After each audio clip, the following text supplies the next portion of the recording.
여러분 이분 아시죠? 한국인 최초로 노벨 문학상을 받으신 한강 작가님이십니다. 이 문학상이 노벨 문학상에 굉장히 큰 의미가 될 수밖에 없는 게 1901년에 제정되어 가지고요. 백인의 동무대였다고 합니다. 그래서 유색 인종이 수상한 경우는 모두 합쳐서 뭐 7번밖에 안 되는데 한국 여성 작가가 이제 뽑혔다는 게 굉장히 큰 의미가 된다고 하는데요. 근데 무엇보다도 이 스웨덴 할리몰에서 왜 이 한강 작가가 노벨 문학상을 받게 됐는지 그 이유를 보게 되면요. 이렇게 나와 있어요. 작가 한강은 정신적 고통, 육체적 고통 사이의 조화, 그리고 역사적 사건을 특징으로 한 작품을 썼다는 것입니다. 그 작품이 세계가 이제는 많은 작품 중에서 유독 이 세 작품이 굉장히 그 특징을 갖고 있는데 그 어떤 특징이냐면 소년이 온다, 흰 작별하지 않는다 이 세 편이 그녀가 자란 도시 광주에서 벌어진 5.18 광주 항쟁의 역사적 사건을 배경으로 삼고 있다는 것이죠. 그래서 거기서 억눌린 시민들의 어떤 상처, 아픔, 고통을 그 작품 가운데 드러내고 있는 증인 문학이었기 때문에 노벨 문학상을 줬다고 합니다. 그러니까 이 한강 작품을 읽으면 읽을수록 뭘 느낄 수밖에 없냐면 기쁨보다는 그 느끼는 감정이 슬픔이 굉장히 우리 가운데 일어날 수밖에 없게 된다는 것이죠. 한강 이 작가님의 작품 중에 흰이라는 책이 있습니다. 이 흰이라는 책이 있는데 이것이 좀 이렇게 시적인 어떤 스타일로 썼어요.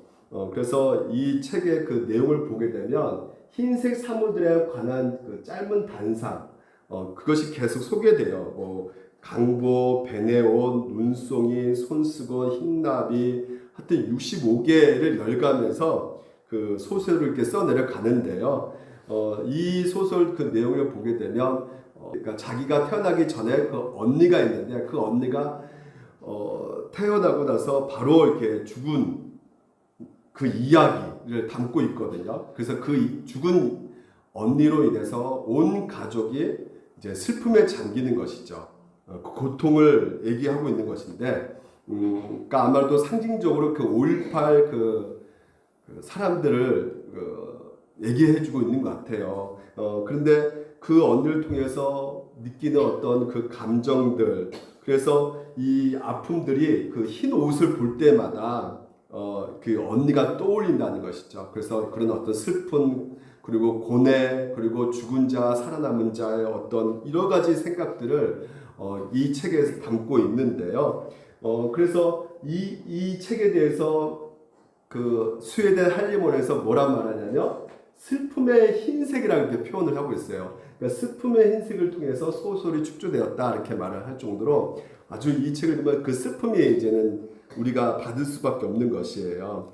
그러니까 아무리 투명하고 깨끗한 흰색이라 할지라도 거기에는 슬픔이 있다는 것을 우리에게 보여주고 있는 것 같은데요.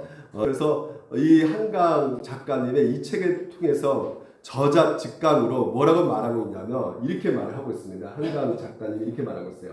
어쩌면 아직도 나는 이 책과 연결되어 있다고 말을 하고 있어요. 그만큼 자기도 계속해서 그 슬픔과 그 고뇌, 아픔이 있다는 것이죠. 그래서 흔들리거나 금이 가거나 부서지는 순간에 당신을 내가 당신에 주고 싶었던 흰 것들을 이제는 생각한다는 것이 그래도 이제 좋은 소망을 갖는다는 것을 우리에게 좀 알려주고 있는 것 같은데요. 그런데 보십시오. 나는 신을 믿어본 적이 없으므로 다만 이런 순간들이 간절한 기도가 된다고 이렇게 표현하고 있습니다. 모든 사람이 그렇습니다. 믿거나 믿지 않거나요. 그 슬픔 때문에 그 고통 때문에 기도를 할 수밖에 없음을 우리 가운데 보여주고 있는 것 같아요. 이 한강 이 작가님의 이 고백 가운데 그래서 오늘 우리가 지금 계속해서 영적 전쟁을 살펴보고 있잖아요. 지금 우리가 영적 전쟁 중 가운데 하나님이 주신 그 전신갑주, 그래서 우리가 이 전신갑주를 입고 있는데 그런데 우리에게 있어서 하나님이 주신 이 기도가요. 이 전신갑주를 세워가는데 가장 중요한 것이라고 말씀을 드렸어요. 그래서 우리에게 기도의 자세가 너무나 중요하기 때문에 그것을 집중적으로 우리가 살펴보고 있는데 지난주에는 우리가 지난주에죠. 항상 기도하라 그랬죠. 왜 항상 우리가 기도할 수밖에 없다고 했습니까? 의심이 우리 가운데 늘 밀려오기 때문에 우리가 항상 기도해야 된다고 말씀을 드렸어요. 오늘은 우리가 이제 깨어 기도해야 된다는 것이죠. 왜 깨어 기도를 해야 되는 것인가 했을 때 우리 안에 이 세상에서 닥쳐오는 그런 여러 가지 문제들 앞에 슬픔이 밀려오기 때문에 또 하나는 또 죄책감 때문에 우리가 깨어 기도해야 된다는 것을 여러분과 같이 나누고 싶어요. 오늘은 이제 슬픔에 대해서 오늘도 우리가 말씀을 나눠볼 텐데 우리가 슬픔이 있기 때문에 깨어 기도해야 된다는 것을 말씀을 살펴보려고 합니다. 여러분 우리 인생에 살아가면서 슬픔은 항상 있죠. 슬픔은 항상 또한 따라오는 것이 뭐냐면 고통이라는 말이 있죠. 이것을 우리는 애통이라고 말할 수가 있는데 그 애통이 바로 뭐냐면 가장 소중한 거 반드시 나에게 있어야 하는 것을 내가 잃어버렸을 때 생기는 가장 큰 슬픔, 절망감이라고 말을 합니다. 그러니까 큰 상실에서 오는 모든 슬픔과 아픔이라 할 수 있겠죠. 그것이 고통으로 오는 것이 애통인데 우리가 살아오면서 애통해 보신 적이 있으세요? 없으세요? 네. 목 놓아 울어본 적 있으세요? 없으세요? 가장 사랑하는 것을 우리가 잃어버렸을 때 예를 들면 여러분 우리의 가족이라 할 수 있겠죠.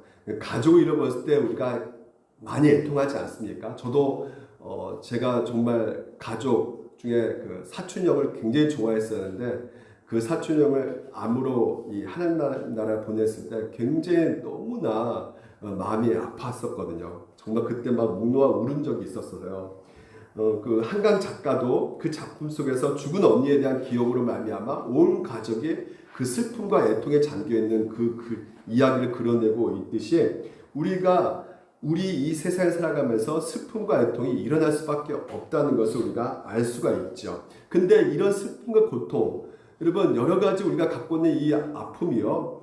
그 근원적인 이유가 어디서부터 오는 것일까라는 것을 했을 때 성경이 이렇게 말해주고 있다는 것입니다. 그러니까 우리는 성경 하나님의 말씀을 보셔야 되는 것이죠. 여기에 근원적인 이유가 있기 때문에 보게 되면 창세기 2장 17절 이렇게 말합니다. 선악을 알게 하는 나무 열매는 먹지 마라. 너가 먹으면 반드시 어떻게 된다는 것이에요?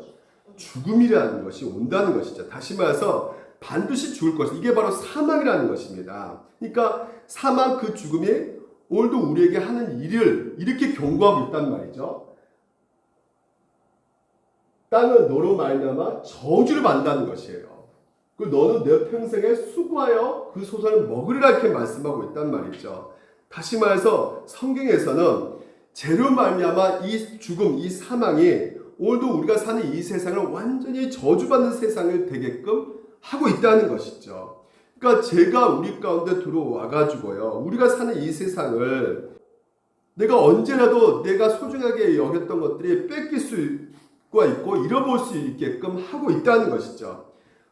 우리가 그것을 경험하지 않습니까? 멀쩡했던 그 몸이 정말 다음 달에 가서 보니까 몸이 어느 순간에 뭐가 생겼고 아프게 오고 어떤 분은 진짜 죽을 수밖에 없는 그런 암이 발견되고요. 그리고 또한 내 사랑하는 자녀가 내가 아무리 지키고 아끼고 보호한다 할지라도요. 순간 사고로 죽을 수밖에 없는 그런 일들이 언제라도 내릴 수 있는 그런 상실과 죽음이 우리 가운데 들어오지는 그 세상을 지금 현재 이 죄가 계속해서 만들어내고 있다는 것이죠. 저주받는 세상이 되었다고 말을 하고 있는 것이에요. 그래서 죄의 결과인 사망으로 말미암아 우리가 수고하게 됐다는 것은 이 수고라는 것은 그 원을 보게 되면 고통이란 말이죠.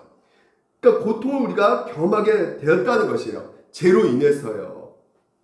그래서 이 우리가 경험하고 있는 소중하게 여겼던 것들을 빼앗기는 일들이 바로 전부 죄로 인해서 이 세상에 생겨난 사망의 결과라는 것입니다. 그래서 자신의 아들의 끔찍한 그 추락사고로 인해서 그 광경을 목격한 플라스 스토프라는 그 목사님이 이 죽음의 그 사악함에 대해서 이렇게 말을 합니다. 고통을 당하고 있는 사람에게 당신은 무슨 말을 해주겠는가? 무슨 말을 해야 할지 생각나지 않다면 그냥 이렇게 말해도 좋다라는 것이죠.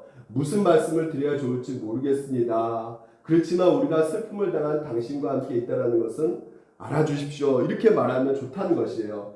그러나 이렇게 말합니다. 제발 죽음이 그렇게 나쁜 것이 아니란 말은 절대로 하지 말아달라는 것이에요. 죽음은 나쁜 것이란 말이죠. 죽음은 무섭고 악마적인 것이라는 것입니다. 만약 당신이 그 죽음의 그러한 실체를 모른다면 당신은 내 슬픔의 자리에 결코 나와 함께 앉을 수가 없다고 자기의 자녀가 그 추락사의 그 아픔에 그 누구도 동참할 수 없다는 얘기를 하고 있는 것이죠. 죽음은 맨 나중에 멸망받을 하나님의 원수라고 말을 하고 있어요. 하나님은 참으로 죽음을 혐오하신다는 것이죠. 하나님께서는 내 아들의 죽음으로 인한 나의 고통에 내 아들의 죽음으로 인한 당신의 고통으로 동참하고 계신다는 것입니다. 그리고 나 역시 그 아들의 죽음으로 말미암아 당신의 아들의 죽으심으로, 당신의 아들이 누굴까요? 예수 그리스도인 것이죠. 그 공통에 내가 동참하게 되는 것을 보게 된다는 것이에요. 그래서 내 상실, 내 고통이 죄로 말미암은 사망의 결과임을 아는 애통이다라고 직시하게 되는 것이다라는 것입니다. 결국은 이 모든 것이 죄로 인한 것이다라는 것을 알게 되는 것이죠. 그래서 무엇으로도 위로받을 수 없고 그 고통이 끝나지 않을 것 같더라도 우리가 분명히 아는 것이 있단 말이죠. 아, 이것이 죽음의 결과이구나. 나에게도 반드시 있어야 할 것을 빼앗기고 상실했을 때, 그래서 뭡니까? 하나님 아버지 앞에서 우는 것이란 말이죠. 나의 슬픔, 나의 고통, 나의 애통이 나의 사망의 결과임을 알고, 이 사망을 누가 이기셨어요? 그렇죠. 하나님만이 오직 이길 수 있다고 믿기 때문에 그 하나님만이 그 문제를 해결할 수 있다는 것을 믿고 하나님 아버지 앞에 깨어 기도하는 것이란 말이죠. 오직 우리의 모든 잃어버린 시간들, 나의 젊음, 우리의 어떤 건강, 우리 부모님들을 한번 생각해 보시기 바랍니다. 제가 아파트가 좀 꽤 오래된 아파트인데 나이 드신 분들이 굉장히 많이 살고 계세요. 그래서 벤치에 앉으면 어느새 이렇게 할아버지 할머님들이 앉아 계셔가지고 자기 인생 얘기도 막 하면서, 그래서 김광진 선생님도 굉장히 그것을 많이 경험했다고 하는데, 앉아서 그거죠. 자기 어떤 살았던 과거에 꼭 이루고 싶었던 것들, 누리고 싶었던 것들, 근데 그것이 이루지 못하는 어떤 좌절감, 그리고 열심히 살아왔는데 아무것도 이루어진 것도 없는 자기 현실을 보게 되고요. 그리고 사람들이 외면당하고 이룰 수 없었던 어떤 관계의 파괴, 이런 것들을 경험하는 것을 얘기하고, 내가 잘못한 것도 없는데 그 사람하고 잘하고 싶었는데 지금 보니까 관계가 어긋나서 그 사람과 관계가 깨어져서 보지 못하는 그런 일들, 갑작스럽게 생기는 이 사고, 죽음, 상실, 이런 모든 것들이 여러분 우리 가운데 펼쳐지고 있다는 것이죠. 그래서 아파할 수밖에 없고 고통받을 수밖에 없고 우리가 애통할 수밖에 없는 것이란 말이에요. 이런 것을 우리가 알고 깨어서 뭐합니까? 바울이 말하는 하나님 아버지 앞에 기도하는 것이란 말이죠. 우는 것이란 말이죠. 그래서 이 동사의 뜻은 그 원을 보게 되면 온 밤을 자지 않고 보내다라는 것이에요. 그러면 밤에 전혀 잠도 자지 않고 그냥 기도만 하는 것인가 주구장창? 그건 아니죠. 현실의 잠에서 깨라는 것이죠. 깨어 기도해야 된다는 것이에요. 다시 말해서 눈앞에 보이는 그 문제들, 상실, 여러 가지 슬픔, 아픔, 고통만 보지 말고 그것만 보고 있으면 안 되고 현실의 잠에서 빠져나와서 영적으로 우리 가운데 일어나는 그 모든 일들이 하나님의 관점에서, 하나님의 시각에서 보라는 것이죠. 깨어서 기도하라는 것이죠. 오늘 여러분 우리의 슬픔은요 굉장히 자연스러운 감정입니다. 그러면서도 잘 관리하지 않으면 안 되는 그런 감정이란 말이죠. 우리가 이 슬픔을 제대로 관리하지 않으면요 실제로 정말 이 슬픔에 짓눌려서 마음의 그 질병인 그 우울증이 걸릴 수 있기 때문에 우리가 잠들어 버리면 안 된다는 것이에요. 영적인 것을 볼 수 없기 때문에 현실의 그 잠 속에 깨어 있어야 된다는 것입니다. 왜냐하면요, 우리가 살아가는 삶이요, 뭐라 말합니까? 세월을 아끼라. 때가 뭐라고요? 악한이란 말이에요. 계속 여러분 50년 전, 30년 전, 20년 전 또 앞으로 계속 시간만 가면 갈수록 우리 가운데 계속 악한 일들이 계속 생길 수밖에 없기 때문에 우리의 슬픔과 고통은 줄어든다, 더 많아질까요? 많아질 수밖에 없게 된다는 것이죠. 그래서 이 세상의 그 파도가 우리를 덮쳐고 그냥 휩쓸려 가고 있는 상황 속에서 정신 바짝 차리면서 깨어 있어야 된다는 것이죠. 그냥 넋 놓고 가만히 그만 보고 있어가지고 우리가 그 슬픔과 그 아픔 가운데 그냥 잠겨 있는 것이 아니라, 그래서 우리 둘레에 그 많은 사람들 너도 할 것 없이 그렇게 지금 현재 뭔가를 얻으려고 해도 잡지 못하는 그것들을 잡으려고 쫓아가고 있는 모습 가운데 많은 슬픔과 고통과 아픔을 보지 않습니까? 절망 가운데 빠져있는 사람들이 얼마나 우리 주변에 많습니까?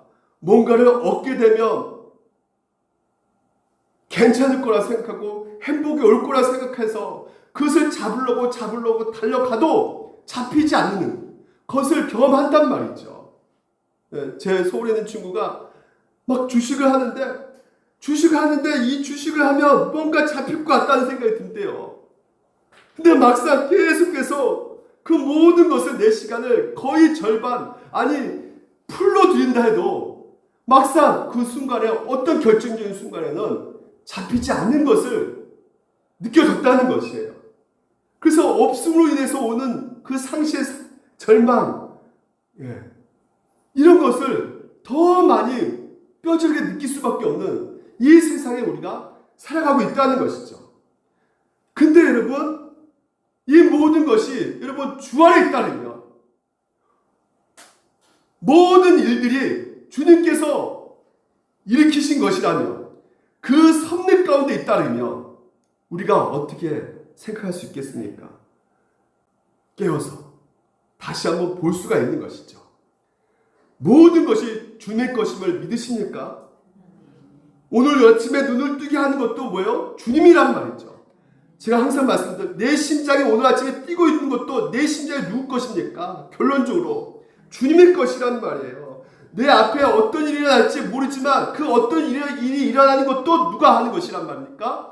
성경에서 주님이 하신 일이고 주님의 일이란 말이죠. 그래서 현실의 잠에서 깨어서 영적인 관점으로, 하나님의 시각으로 우리가 봐야 된다는 것이에요. 우리가 금요일날 살펴보았던 말씀이 그렇습니다. 이 요셉이 그 현실을 볼 때는 그 형들에게 엄청나게 아픔을 당하고 고통을 당하고 억울하고 진짜 자기 젊은 인생 다 망쳐놨잖아요. 현실을 눈으로 보게 되면요, 감옥에 있고 노예로 살고 그 인생 젊음의 모든 것이 다 형들 때문에 다 날아가 버렸어요. 그런데 뭐라 말합니까? 하나님은 그것을 어떻게 하셨다는 것이에요? 선으로 바꾸셨다는 것이에요. 그러니까 뭐라 그런 말합니까? 형제들이여 두려워하지 마소서, 이렇게 말할 수가 있는 것입니다. 하나님께서 하신 것이란 말이에요. 하나님의 일이라는 것이죠. 그렇기 때문에 골로새 바울이 뭐라 말합니까? 우리 같이 한번 읽어볼까요? 시작. 기도를 계속하고 기도에 감사함으로 깨어 있으라는 것이에요. 왜 감사가 앞에 들어가 있습니까? 모든 것이 하나님께서 하시는 것이기 때문에 슬플 때, 상실했을 때, 아팠을 때 가만히 두시지 않고 하나님께서 그 모든 것을 움직여 가시기 때문에 깨어 있으라는 것이에요. 하나님께서 하시기 때문에 그걸 깨어 있어 보라는 것입니다. 하나님의 관점으로 보라는 것이에요. 그래서 뭐라고 합니까? 예수님께서 이거 한번 같이 한번 읽어볼까요? 시작. 애통하는 자는 복이 있나니 그들이 위로를 받을 것이며. 바로 애통하는 자, 슬픈 자, 그게 절대 여러분 보기에는 인생의 절망과 상실을 생각하지만 그렇지 않다는 것이에요. 하나님을 더욱더 우리가 체험하고 만날 수 있게 된다는 것이죠.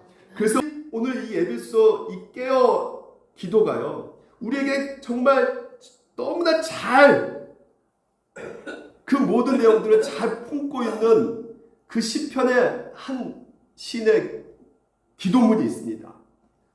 126편이에요. 126편을 보게 되면요, 지금 현재 이 시인이 겪고 있는 것은 현실의 지금 슬픔을 겪고 있어요. 현실의 슬픔을 겪고 있는데 또한 그 앞에 그가 겪고 있는 것은 기쁨이었습니다. 그러니까 이 지금 이제 시편의 이 배경이 어떤 배경이냐면, 지금 바벨론 포로에서 지금 이제 돌아왔어요. 돌아왔을 때 얼마나 기뻤겠어요? 기쁨에 너무나 취해가지고 있는데, 굴로 끝났으면 좋겠는데 또 뭐가 온 거예요? 내가 알 수 없는 엄청난 고난과 슬픔이 오고 있다는 것이죠. 포로 잡혀간 일만큼이나 더 고통스러운 일이 발생했단 말이에요. 그래서 지금 현재 이 시인을 보게 되면 이렇게 말합니다. 여호와께서 시온의 포로를 돌려보내실 때 우리는 꿈꾸는 것 같았도다. 너무나 기뻤다는 것이죠. 그러니까 기쁨을 지금 현재 표현하고 있어요. 그때 우리 입에는 웃음이 가득하고 우리 혀는 찬양이 찾았도다. 그때 문나라 가운데서 말하기를 여호와께서 그들 위해 큰 일을 행하셨다 하였도다. 여호와께서 우리 위해 큰 일을 행하셨으니 우리는 기쁘도다. 기뻤다는 것이에요. 근데 과거는 기뻤는데 현실은 뭐냐? 여호와여, 우리의 포로를 난방의 시내들 같이 돌려보내소서 하면서 다시 하나님 앞에 이거 너무나 지금 현재 힘듭니다. 고통스럽습니다. 다시 돌이켜 주시옵소서 기도하고 있단 말이죠. 그래서 5절 6절 보게 되면 눈물을 흘리며 씨를 뿌리는 자, 눈물을 흘리고 있다는 것이에요. 오늘 여러분, 이것을 통해서 우리가 알 수 있는 것이 무엇입니까? 슬픔이라는 것은 그리스도의 삶에 분명히 있다 없다. 자, 옷을 벗겠습니다. 그리스도의 삶에 기쁨만 있지 않는다는 것이에요. 당연히 슬픔도 있다는 것입니다. 아주 좋은 그리스도인이 됐고요, 굉장히 하나님 뜻대로 살기 위해 노력하고 신실한 그리스도인이 된다 할지라도요, 슬픔이 있다 없다? 있다는 것이에요. 그리고 자기가 특별히 뭔가 잘못했기 때문에 고통을 당하고 눈물 흘리고, 지금 현재 이 시는 그렇게 말하지 않고 있단 말이에요. 제가 있기 때문에 이렇게 지금 현재 어려움이 있다고 말하고 있지 않고 있단 말이죠. 그러니까 여러분, 우리가 하나님 뜻대로 살지 못한다고 했다 할지라도요, 여러분 가운데 쉽게 우리 자신을 내려서는 안 된다는 거예요. 내가 하나님 뜻대로 잘 산다 할지라도 뭐가 있기 때문에? 슬픈 일이 없어진 것이 아니기 때문에. 죄를 안 진다고 해서 슬픈 일이 없어진 것도 아니란 말이죠. 슬픈 일은 생길 수 있고 오늘도 여러분이 슬픈 일을 당할 수가 있다는 것이에요. 그렇기 때문에 여러분, 오늘도 우리 성도가 겪고 있는 그 마음의 질병, 우울증, 우리가 너무나 많이 잘못 알고 있는 것이, 이 우울증 걸렸다면 막 신앙이 실패했다고 보고 믿음이 없어 그런 병에 걸린다고 생각하는 이런 생각들, 절대 그런 생각 갖지 마시기 바랍니다. 예컨대 이 정신질환에 있어서 우리가 의학적으로 보게 되면 가족력이 매우 중요한 발생 요인으로 지금 현재 인정받고 있단 말이에요. 태어날 때부터 부여받는 체질에 정신질환이란 취약성이 있으면 아무리 신앙생활을 잘한다 할지라도요, 그 열심히 한다 할지라도 그거 막을 수가 없는 경우도 있단 말이죠. 그러니까 소위 믿음이 좋다는 분들이 함부로 정죄하면서 야, 너 믿음이 없어서 그래. 너 심지어 어디까지 그렇게 말합니까? 우울증 걸렸다며? 너 귀신 들려서 그래. 여러분, 저는요 30년간 우울증 걸리면서 신앙생활 하신 분도 본 적이 있어요. 그 믿음 가운데. 그리고 요즘에 신학계에서는 어떤 말이 나오냐면 다윗, 모세, 바울, 욥은 우울증이 분명히 있었을 것이다. 이렇게 지금 현재 결론을 내리고 있어요. 심지어 여러분, 우리가 그리스도인 아닙니까? 그리스도라는 것은 예수를 믿는 거잖아요. 예수님이 이 땅에서 뭘 겪으셨을까요? 슬픔을 겪으셨단 말이에요. 복음서를 통해 보게 되면 예수님의 삶을 한번 생각해 보시면요. 예수님 삶이 너무나 찬양하면서 기뻐서 뛰어서 막 이렇게 와 이런 거 없습니다. 표현이. 오히려 뭐라 말합니까? 우셨어요. 그는 육체에 계실 때 이게 바로 복수입니다. 그의 모든 삶 나날들이 뭐라고요? 심한 통곡과 눈물로. 그러니까 겟세마네 십자가 앞에서 그때만 통곡하고 막 슬퍼서 우는 것이 아니었단 말이에요. 육체로 이 땅에 오셨을 때 그분은 늘 어때요? 슬픔이 있었다는 것이죠. 네. 그분이 뭔가 불완전하기 때문에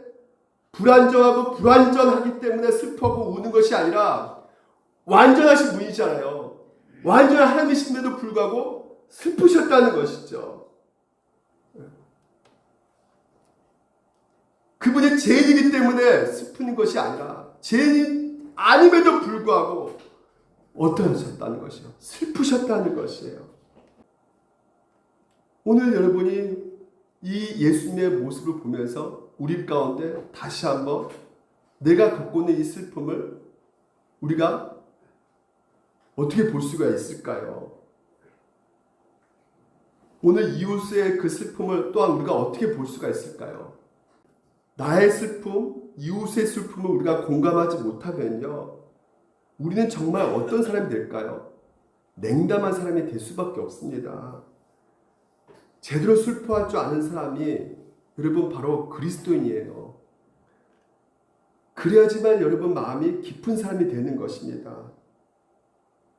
여러분이 겪는 그 슬픔 무작정 거부하거나 당장 해결하지 않고 진지하게 대하고요. 타인의 슬픔도 진지하게 대하기 시작하면요. 여러분은 어떤 사람이 되어가고 있는 것이에요? 깊은 사람이 되어가고 있는 것이에요. 그래서 깊은 사람 되기 위해서 우리가 슬픔을 받아들일 수가 있어야 된다는 것이에요. 그래서 바울이 오늘도 우리 보고 깨어 기도하라는 것은 고통 때문에 아픔 때문에 슬퍼하는 사람들이 너무나 많다는 것이죠. 그들을 위해서 어떻게 하는 것이에요? 깨어서 기도하라는 것입니다. 오늘 이 본문도 마찬가지예요. 여호와께서 우리를 위해 큰일을 행하셨으니 우리는 기쁘도다. 근데 여호와여 우리를 포로를 남방 시내들 같이 돌려 보내소서. 하나님이 베푸신 그 사랑 너무나 큰 기쁨이었다는 것이에요. 이 시인 저자가 슬퍼하는 그 이유가 뭔지 아십니까? 기쁨이 무엇인지 진정 알았기 때문에 내가 겪고 있는 이 문제, 이 상실의 슬픔 또한 더 깊어질 수밖에 없는 것이죠. 여러분 정말 사랑하는 여인과 헤어지면 슬퍼요 안 슬퍼요? 정말 금실 좋은 부부가 정말 너무나 사랑하고 사랑하는 그런 부부 있잖아요. 근데 그 부부 중에 먼저 남편이 하늘나라 가고 아니면 먼저 아내가 하늘나라 가면 그 슬픔은 너무나 기쁜 슬픔이 될 수밖에 없는 것이죠. 부모님들 중에서도 정말 여러분 내가 의존하고 존경한 부모님이 먼저 하나님 나라로 가시면 그 슬픔은 너무나 오래 간다고 합니다. 그렇기 때문에 여러분 그리스도인들은요 그리스도인이 아닌 사람보다 훨씬 더 깊게 슬퍼할 수가 있다는 것이에요. 왜요? 왜 그렇다고요? 여러분 우리가 하나님이 하신 것이기 때문에 안 슬퍼 이게 아닙니다.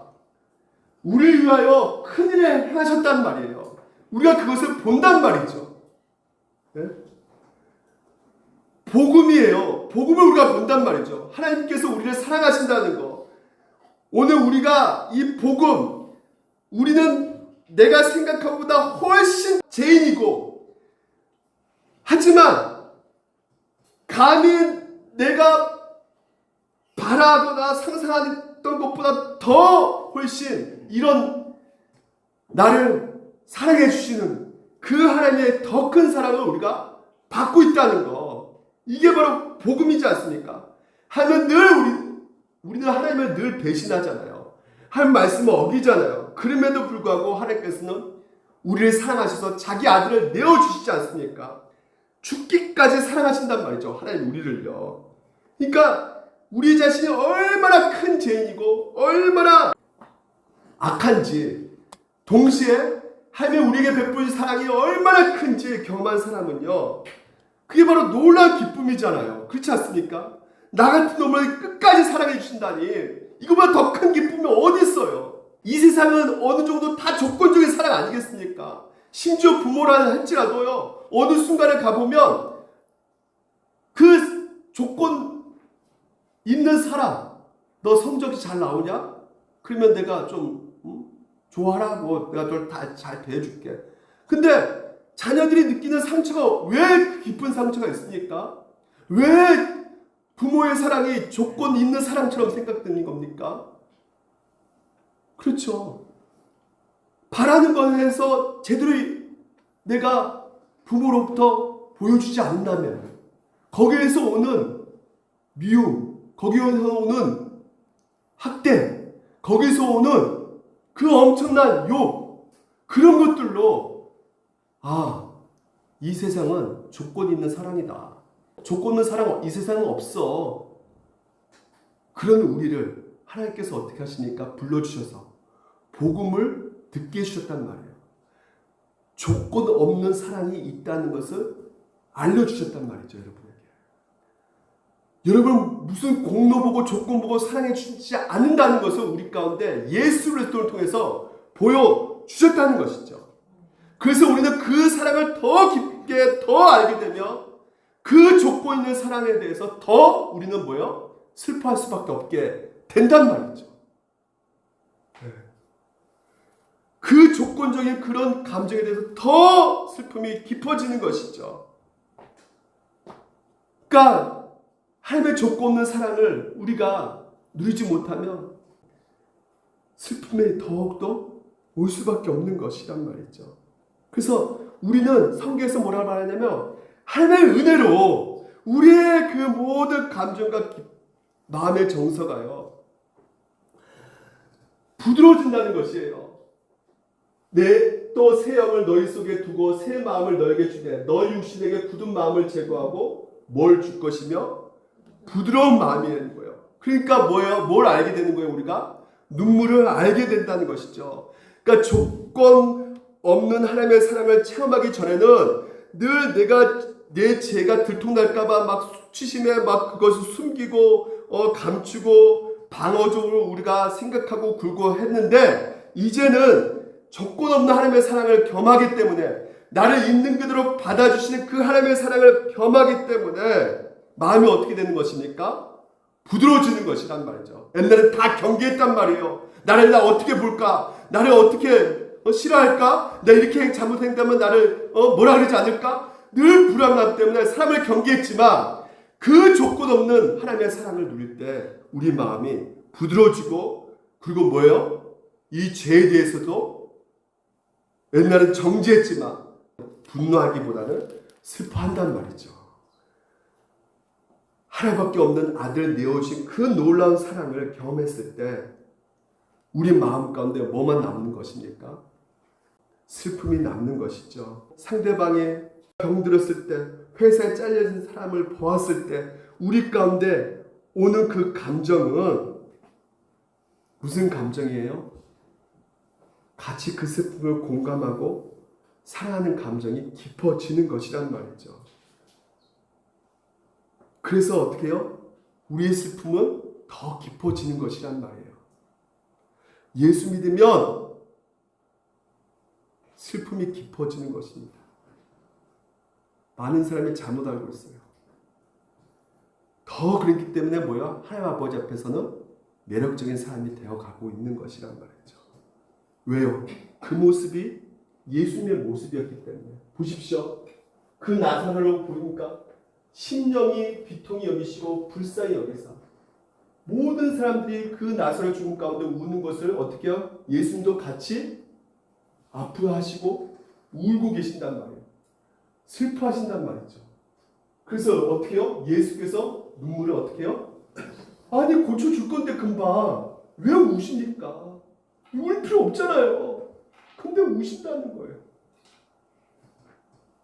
우신다는 거예요.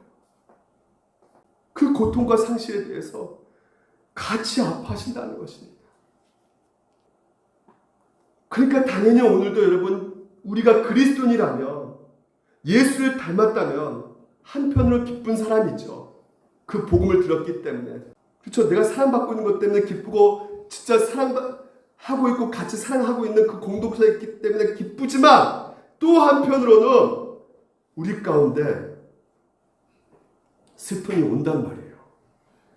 이 세상에 그 죄로 말미암아 상실과 아픔과 고통을 겪고 있는 내 형제들을 보게 됨으로 말미암아, 그리고 내 자신을 보게 됨으로 말미암아 슬픔이 온다는 것입니다. 그렇지만 여러분, 슬픔의 결말은 어떻게 끝날까요?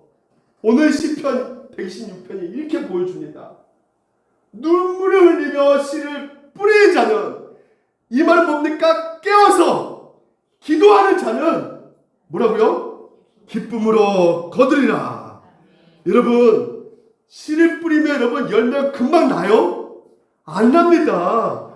언제 날지 몰라요. 그래도 씨를 뿌리면 울고 뿌리는 거예요. 우리가 무언가 상실되고 무언가 정말 잃어버리고 몸도 아프고 누군가 헤어져서 아픔이 더 크고 우울증에 빠져있고 슬퍼서 아무것도 할 수 없는 그 상태, 그래도 해야 되잖아요. 슬퍼도. 예? 제가 중학교 때 저희 형님이 이게 자다 일어나가지고 머리를 여기다 못을 찍어가지고요, 그냥 쓰러져서 피 이렇게 난자하면서 이렇게, 저는 형님이 죽은 줄 알았습니다. 아침에 일어났을 때. 그 트라우마가 있어요, 아직까지. 누가 쓰러졌다는 거, 넘어졌다는 거. 몸이 막 무서워져요. 형님은 그거 봤기 때문에. 그래서 난 형이 죽는 줄 알았어요. 그리고 구급차 119가 딱 왔더라고요. 그래서 형을 싣고 갔는데, 아, 형은 죽었구나. 근데 뭐가 있냐면 제가 가방 챙기고 학교 가고 있더라고요. 그래도 뭐예요? 학교를 가야 된다는 것이죠. 너무나 슬픈데, 너무나 아픈데. 여러분, 제가 설교 준비하는 거 기쁨으로 준비할까요? 슬프면서 준비할까요? 예? 너무 힘들죠. 밤 늦게까지 막 그냥 이게 생각이 안 나는데. 예? 슬퍼요. 괴로울 때가 있어요. 그러니까 어저께 밤 12시에 아들이 그냥 좀 깨어있으라고 딱밤 가지고 왔는데, 야, 네가 좀 설교 좀 해라. 막 이 말을 하고 싶은데도 어쩔 수 없는 거죠. 해야 되는 거죠. 예? 눈물을 흘리면서 어떻게 해요? 씨를 뿌려야 된단 말이에요. 뿌려야 돼요. 하지만 그 씨가 오늘 여러분 가운데 희망을 가지고 있단 말이죠. 희망이 있다는 것이란 말이에요. 보십시오. 이것은 성경에 많이 나옵니다. 우리가 잠시 받는 환난에 경한 것이 지극히 크고 영원한 영광 중한 것을 우리에게 이루게 함이니, 이루게 함이라는 것은 뭐예요? 바로 하나님께서 기쁨으로 만들어내겠다는 것이에요.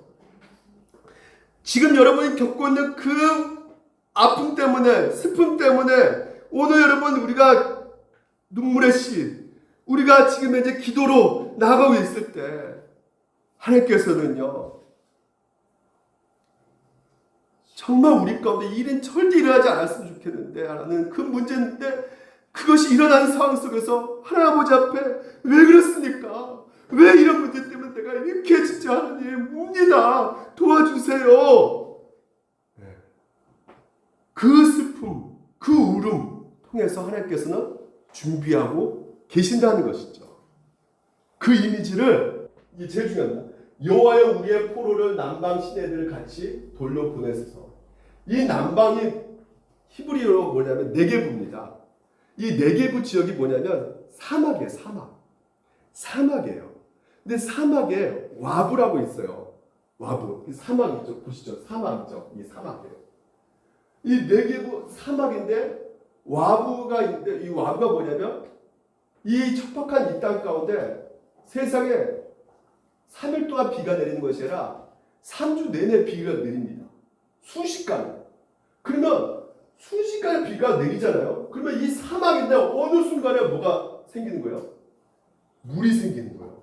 그리고 뭐예요? 세상에 나무 풀이 자라고 있는 거예요. 3주 만에. 그러니까 이 밑에 뭐가 뿌려져 있는 거야? 씨가 뿌려져 있는 것이죠. 오늘 시인은 그것을 본 거예요.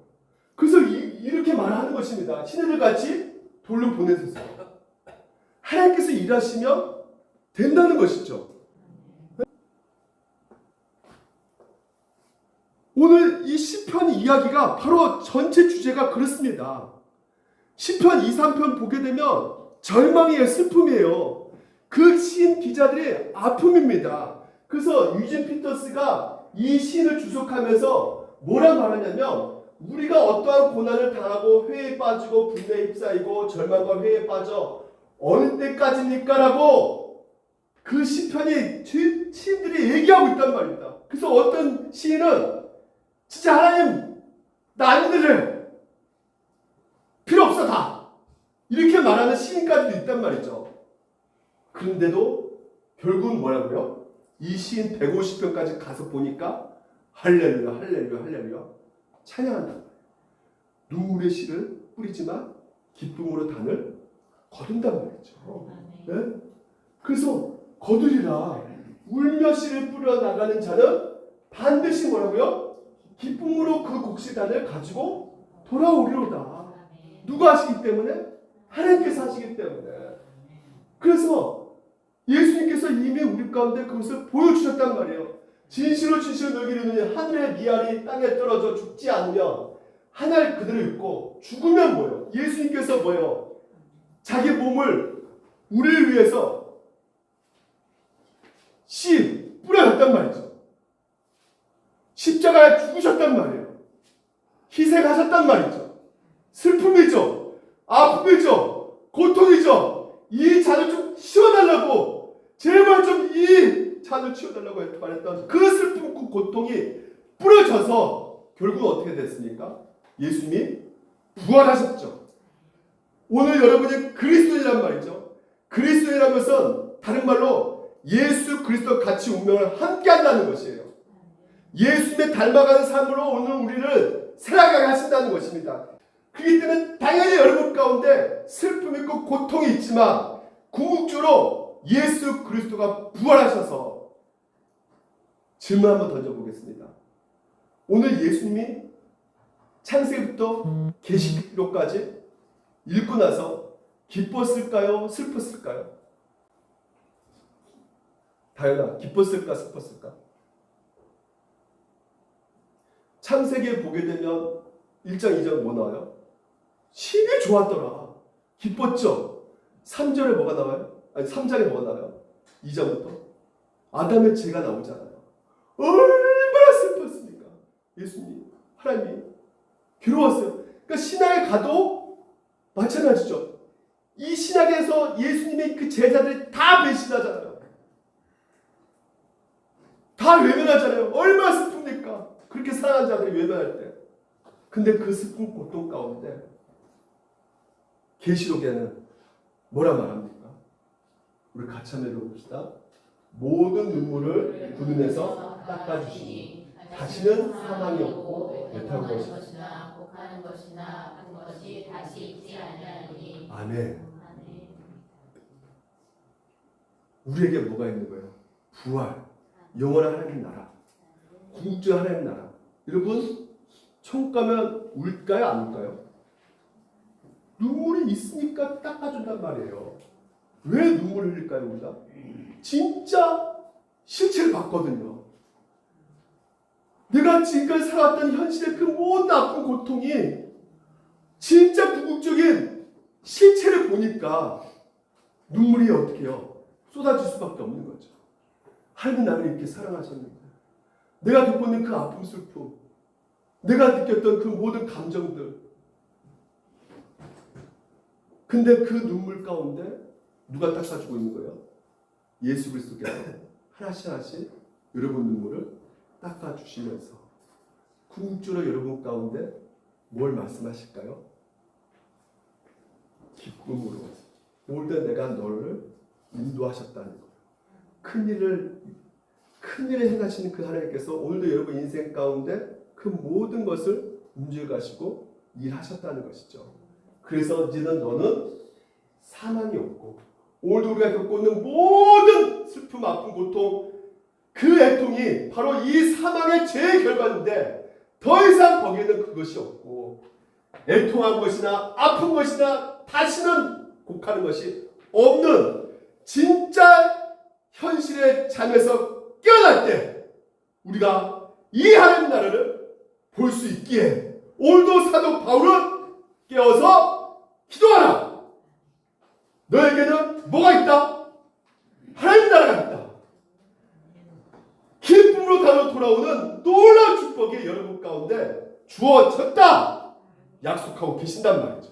이것은 깨어서 기도하지 않으면 오늘도 우리는 현실에 잠에서 푹 빠져서 전혀 이 하나님의 영적인 것을 누리지 못하게 됩니다. 그래서 깨어서 기도해야 되는 것이. 그래서 오늘도 여러분이 기도하셔야 되는 것입니다. 제가 서두에 한강의 작품으로 시작했잖아요. 한강의 그 작사 작곡한 시를 제가 봤는데요. 너무나 성경적이더라고요. 이 제목이 뭐냐면 안녕이란 말에도예요. 그러니까 사람이 절망 가운데 삶을 포기하고 싶고 슬프고 힘들고 지쳐있는 삶 속에서 나는 이제 끝장났어. 난 아무것도 못해. 이제는 나 포기했어. 이런 상황 속에서 안녕이라 말해본 사람, 모든 걸 버려본 사람, 위로받지 못한 사람. 이게 지금 노래입니다. 저 못 불러요 지금. 불러면 하지 마세요. 당신은 그런 사람. 그러나 살아야 할 시간, 살아야 할 시간. 책가방 메고 가야 된다니까요. 형이야, 막 머리 다 죽었다는데도 책가방 그 다음날 메고 가야 된단 말이에요. 안녕이란 말한다 해도 모든 걸 버렸다 해도 위험받지 못한다 해도 당신은 지금 여기 이제는 뭐요? 살아야 할 시간, 살아야 할 시간. 이 시간을 굉장히 지금 현재 한강 작가가 강조하고 있는 거예요. 이제 일어나는 걸을 시간. 뭡니까? 회복고 다시 기쁨이죠. 이제 일어나 걸을 시간. 어떻게 우리가 걸어갈 수가 있습니까? 누가 내 손을 잡아주고. 오늘 여러분 우리가 깨어서 기도하는 상황 속에서 하나님께서 오늘도 여러분이 잡아주고 있다는 것을 우리가 알았을 때 이제 일어나 걸을 시간을 다시 한번 일어나는 것이죠. 그래서 이제 그 슬픔의 깊이를 아는 자, 그 아픔을 알고 있는 자는 어떻게 되는 것입니까? 다른 사람, 그 슬픔에 빠진 사람을 잡고 걸어갈 수가 있게 되는 것이죠. 할렐루야. 제 나름대로 해석했지만 너무나 성경적이더라고요. 오늘 여러분 한 주 동안 깨어 기도함으로 말미암아 여러분 삶 가운데 슬픔, 기쁨으로 하나님의 나라로 풍성에 누리는 한 주를 보내시기를 주님을 축원드립니다. 기도하겠습니다.